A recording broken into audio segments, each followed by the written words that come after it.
Hello， 大家好，我是 Lisa。今天我要来跟大家分享为什么从加州社区大学转入加州的 UC 系列的学校会比较好转，而且转学之后呢也比较不会这么辛苦。娃娃 TV，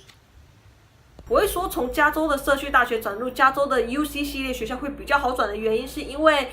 加州大部分的社区大学呢都跟公立学校有合作，别的州的情况是怎么样我就不知道了，毕竟我只待过加州而已。那我们在社区大学的时候呢，有2个部分的课程需要完成。第一个部分呢，就是 General Education， 简称 GE。在加州基本上所有的社区大学使用的 GE 呢，都是 iGESI。其他州的社区大学使用的 GE 是什么，我就不太清楚了。那我们只要完成 iGESI 上面的一系列课程之后呢，我们转学之后呢，就可以抵掉规定的 GE 课程。那可能有人不太了解什么是 GE 课，我就来简单介绍一下好了。GE 课呢，就是一般4年制大学大1跟大2的共同科目课程，就像是英文课啊、数学课之类的。那这个呢，就是我所上的社区大学的 iGESI， 这基本上呢分为6个部分。第一个部分呢是 English Communication， 就是英文课啦。那第2个部分呢就是 Mathematical Concept and Quantitative Reasoning， 也就是数学课啦。那第3个部分呢就是 Arts and Humanities，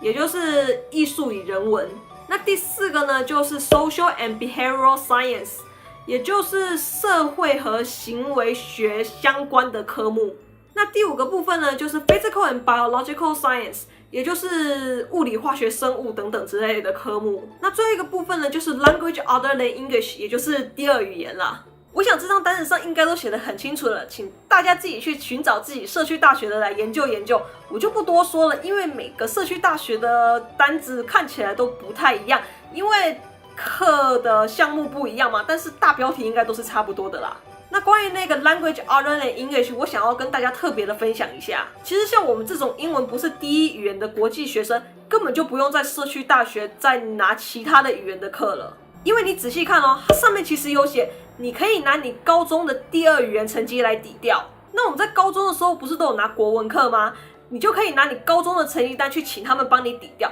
这样你就算是完成这个部分了。除非你高中没有上过国文课，或者是根本就不及格，那你就认命一点去读吧。那第2个部分呢，就是 Major Requirement， 顾名思义呢，就是你要主修的系所需要的课程。这个你可以上一个叫 Access 的网站去查，你想要转去的大学都需要你拿哪些课。这个我就不多加说明了，有需要的朋友呢，可以去参考我之前那部美国社区大学转学所需要的共同科目，里面就有详细介绍关于 GE 跟 Major Requirement 了。那我们在转学之前呢，只要完成这2个部分的课程，基本上就已经可以转学了。那至于可以转到什么样子的学校呢，就要看你自己的造化啦。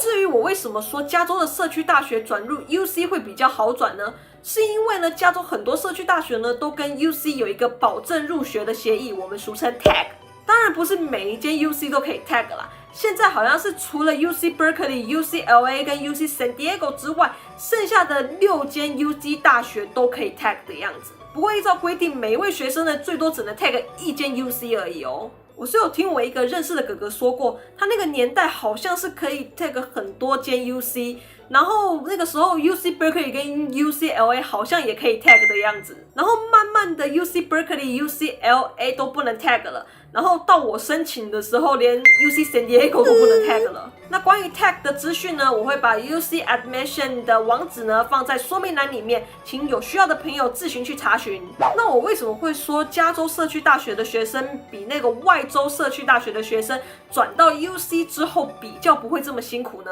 那是因为我听过太多从别的州转学过来的同学们的抱怨了。我有很多同学都跟我说过，他明明就有完成他们学校的 GE， 但是他们转到 Berkeley 来之后呢， Berkeley 还是要求他们要完成一些 GE 课程。可能是那些课程他们的社区大学没有提供，所以他们转学过来之后呢， Berkeley 要求他们要补这些课程。那除了这个之外呢，我其实很建议在加州读社区大学的同学们在转学之前呢，尽量完成 iGESI 的课程。因为我有同学就是在转学之前呢， iGESI 剩下1堂课没有拿完，结果到 Berkeley 之后呢， Berkeley 就要求他多拿3堂课。所以我还是建议大家完成 iGESI 会比较好，不然你转学之后呢，你可能要多拿好多堂课，而且还比较难。好，那今天就分享到这里，希望这个影片呢能对大家有所帮助。那如果你喜欢今天这个影片呢，不要忘记帮我按赞、按订阅、开铃铛、加分享。另外 ，Lisa 也有 Facebook 跟 Instagram， 有兴趣的朋友们呢也可以去 follow 按赞一下哦。那我们就下次见啦，拜拜。